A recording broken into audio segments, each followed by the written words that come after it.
It's just what you want.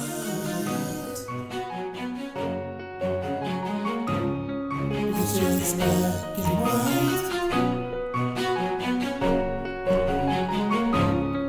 It's just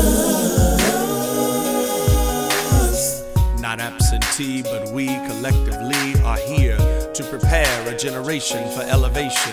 We are not just fathers, you can call us dad. Dads that have the role of training, the task of reigning, the mission as kings in our kingdom, working to bring them, the children, to a place of uplifting, encouraging, strengthening, educating, demonstrating the right way to work and to play. We are fathers, we are dads, doing it because of love, because the job had to be done for our daughters and our sons. Mistakes and flaws, missing applause, we do what we do. Fathers, let us encourage you. It's just what you want.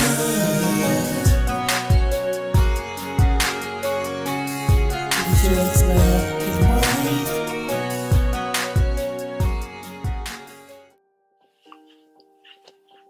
My name is Toot, PKA Toot. My real name is Renault Brown.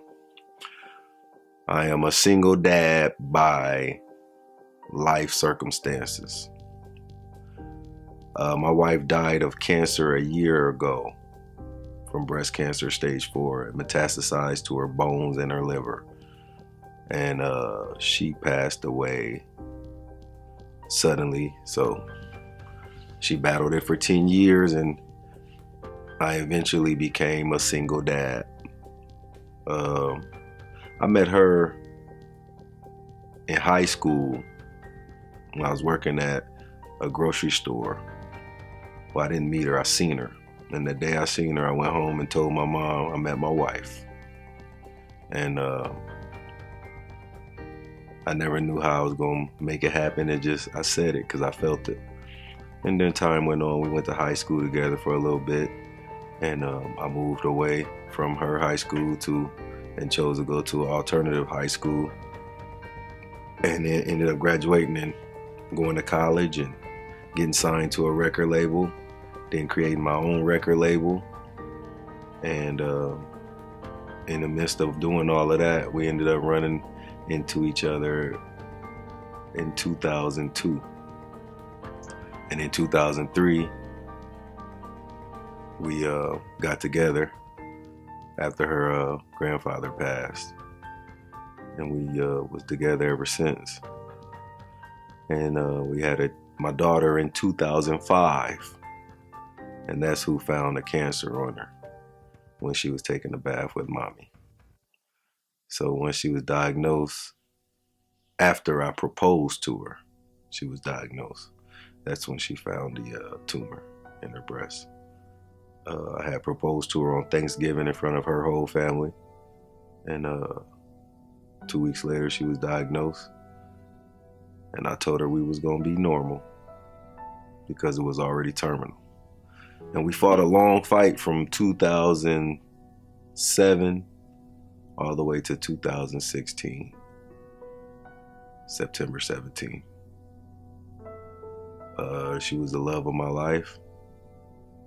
And we did it all together. She was a model. I was a rapper. It was two peas in a pod. And we did everything together. She modeled in my videos. I rapped at her modeling events. We created events. We were a power couple here in my city that everybody kind of looked up to. We ended up joining a church in 2013. Yep. We went to church on an Easter together, and we ended up going back, and then we ended up joining. And we started our kids to going to church and believing in God. And we just had a whole happy life. And then in 2015, on our anniversary, we were celebrating. She went into heart failure while we was dancing. And I had to perform CPR on her. But she died in my arms twice. She coded twice. And from that day on, things has changed drastically for her because her body couldn't hold the cancer back no more. We did the natural way and the medical way. And the natural way was seeming to work the best, but medical way is what eventually took her down. That's what gave her the heart failure, was the adriamycin chemo treatment. But nevertheless, we were dancing, celebrating our anniversary. I spent her around,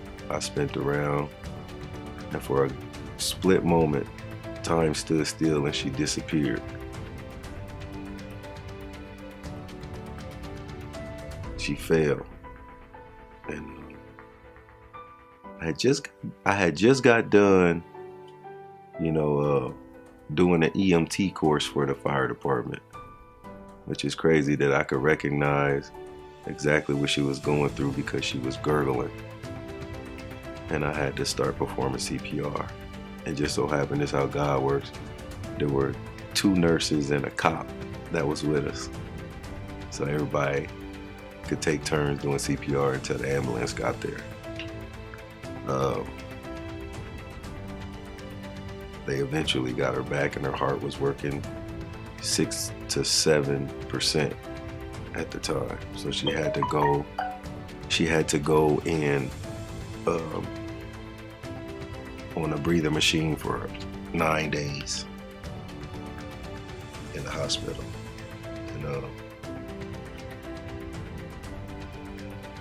And she was in the hospital for 2.5 weeks at this hospital. Then at one hospital, then she went to another hospital from there for another week. By the time she left the hospital, her heart was working at 65, 70%. So her body got her heart back strong, and she was able to come home right before Christmas. So we had a Christmas, and then we got her back strong through natural medicines and holistic medicines. And then by May, the cancer had kind of took over, and the doctors told her that she had a limited time to live, and there was nothing else they could do. So during that time, I chose to let love operate. Even before I was letting love operate, but that's when I just removed myself totally and let love operate. And I decided to just take work off, spend all my money on everything I could get her to make her either well or comfortable. Raise money to get medicines in from Honduras, the Bahamas, Africa, and Jamaica. And she started looking well, but there was nothing more. The body couldn't hold the cancer back anymore. So she ended up meeting the inevitable at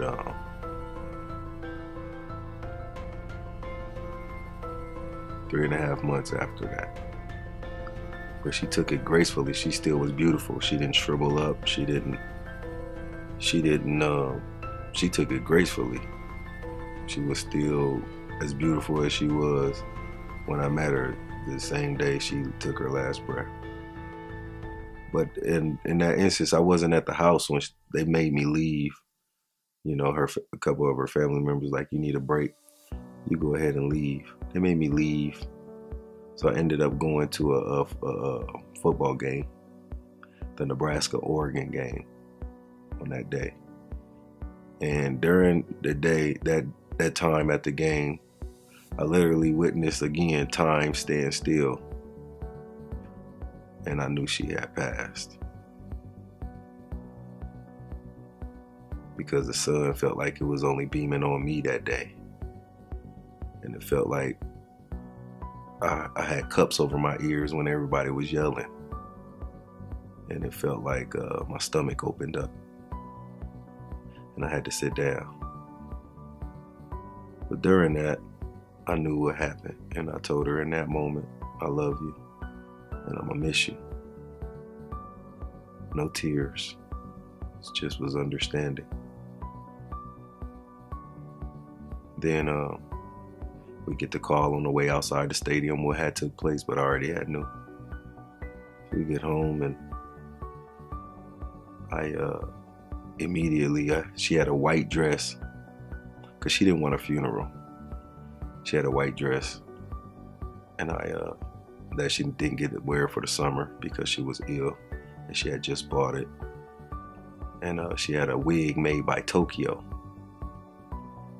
and she told me in some of our last talks that we had that she wanted to wear that wig when she left. I said okay, and I went and cut off her clothes because the rigor mortis was setting in. I made everybody get out. I straightened up the room. It was clean anyway, but I straightened it up so that way we could have a funeral there. But I lit 7 candles around her. We had 2 on our wall at our headboard on the wall, and I lit 5 more around her with those 2 that was on the wall. Changed her clothes, put on her some pretty panties. Her makeup was already done because I had somebody come do it. And then I had the pastor lead everybody back there so we could say goodbye for the last time. And there it was. And there, from that day on, life drastically changed for me and my family. And I became a single dad, widowed.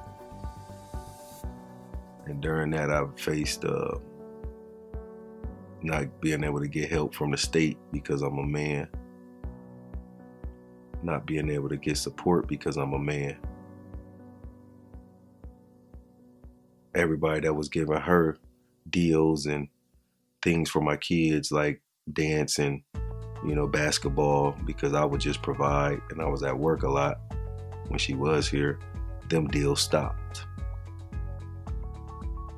And I got the harsh reality of ain't nobody gonna give me nothing. So I pulled my kids out of dance, I pulled my son out of basketball, and we sat down and we regrouped. The adjustment is real. I couldn't get no help from the state. I couldn't get no help from housing. The food stamps they gave me for a couple months, I owe them back because they said I make too much. Well, I wasn't even working then. And then the people that said they'll be there, they went, they're not. So, and that's including family. So it's go time for me. It's not about what I want to do and what I do. See, I do music. I like to create. I like to promote. I like to do a lot of things in the community. Well, I can't do a lot of them things now because they come first. And it hurts me because I like to sing, I like to rap, I like to write, I like to play. And I can't do that a lot because it affects the time I have to have for them. So no one would understand that unless they are single and or a single dad or a single mother, that whatever they want, their dreams and their goals has to be pushed aside to take care of theirs. And without the support of many, I had support. I can't say I didn't. I'm just saying that close knit support and say, no, you do what I know you to do. That's not there. That's not going to be there. And so I X out a lot of things that I do. The only thing I do that makes me happy is going live on Facebook. That keeps me somewhat relevant, and creative in a certain aspect, because I don't turn up on a live, I just turn on. But everything now is about my kids and work and home. what I had to adjust to was now I'm doing it all. I'm not just a provider. Now I have to be nurturer. Now I have to learn how to, as a man, as a man, I was just fun dad at one time because I was able to go to work, pay the bills, and let's go eat, let's go out of town, let's go do this when I'm off work, because the nurturer was at home, nurturing the house and making sure they had their schoolwork done, making sure their clothes was ready, making sure they had showers. And I just had to come in and give them a kiss and say, "Did you mind your mama today?" And I would have a little talk, and then it was like, "Okay, I love you. I'll see you in the morning," and I go to bed. That's a change, because now I'm doing all of that. I get off work, get them homework for as far as the house, then it's homework, then it's, if it's practice and dance practice, and then it's dinner, then it's bed, and then it's do it all over again. And the nurturing process, I still haven't even got down yet because I'm in go mode still. It's still just go, go, go, go, go. I'm still learning how to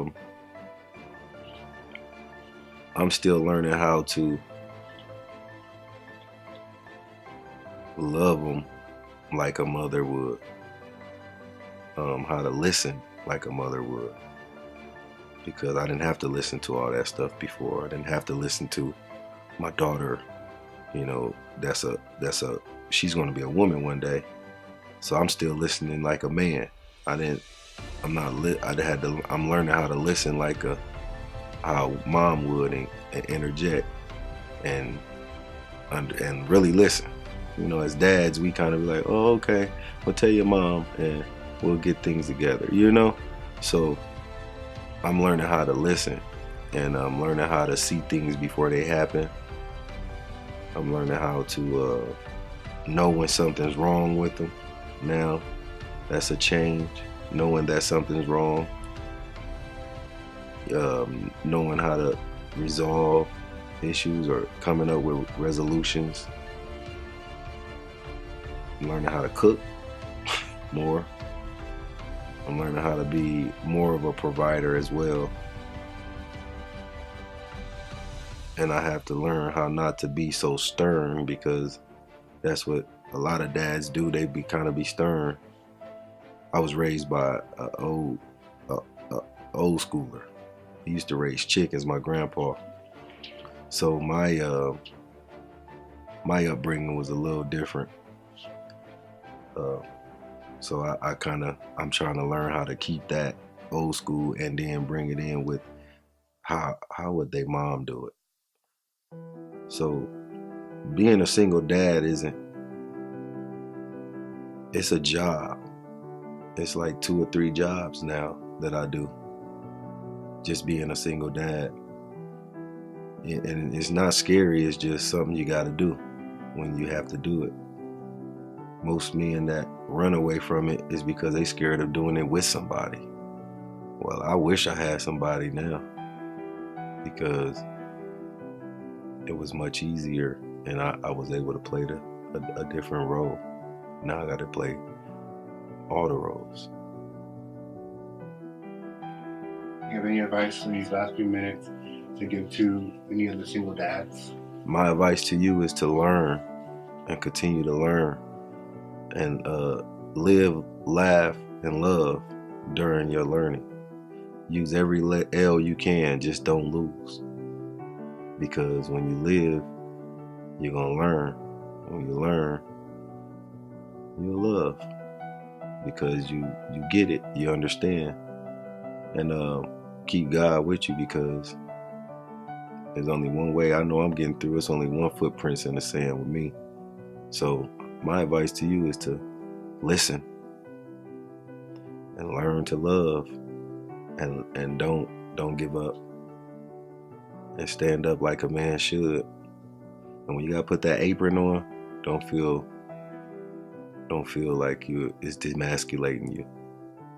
Let it empower you. Yeah, 30 seconds. There is good dads out there, and good father, and good men. Keep doing what's right.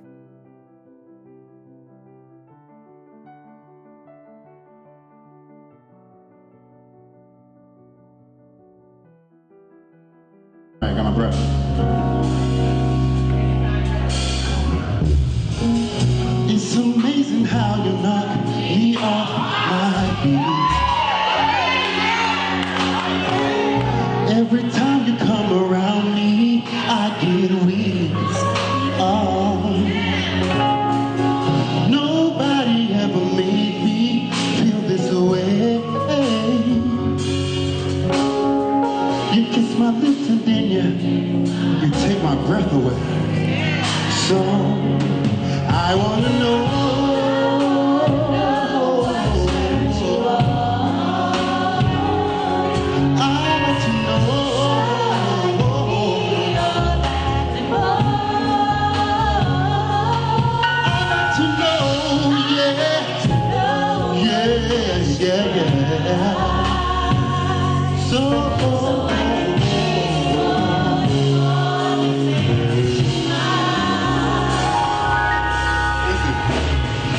See, he never understood what you were worth, and he never took the time to make it work. Baby, I'm the kind of man who shows concern. Look at me. Any way that I can please you, let me learn. So I wanna know what you want. Oh, I wanna know. Yeah, yeah, yeah. I want to know, yeah. Yeah, yeah, yeah, yeah. Now y'all sing with me, alright? Tell me what I gotta do to please you. Baby, anything you say, I'll do. 'Cause I only wanna make you happy. From the bottom of my heart, it's true. Tell me what I gotta do to please you. Baby, anything you say, I'll do. 'Cause I only wanna make you happy. From the bottom of my heart, it's true. I wish that I could take a journey through your head. Oh, oh. If I didn't you that you always try to hide me. Oh, I do believe that there's a love you wanna share. Oh, taking care of you, baby, have no fear. So,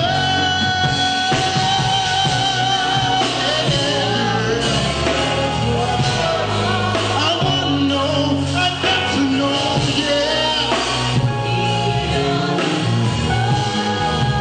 I wanna be everything that you need, baby. Yeah, yeah, yeah, yeah. Hey, hey, yeah. Tell me what I gotta do to please you. Baby, anything you say, I'll do. 'Cause I only wanna make you happy. This is McCowan, y'all. From the bottom of my heart, it's true. It's still girl. Tell me what I gotta do to please you. Baby, anything you say, I'll do. 'Cause I only wanna make you happy. From the bottom of my heart, it's true. Yeah, I wanna touch you, baby, baby, baby. I wanna be all that you need.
the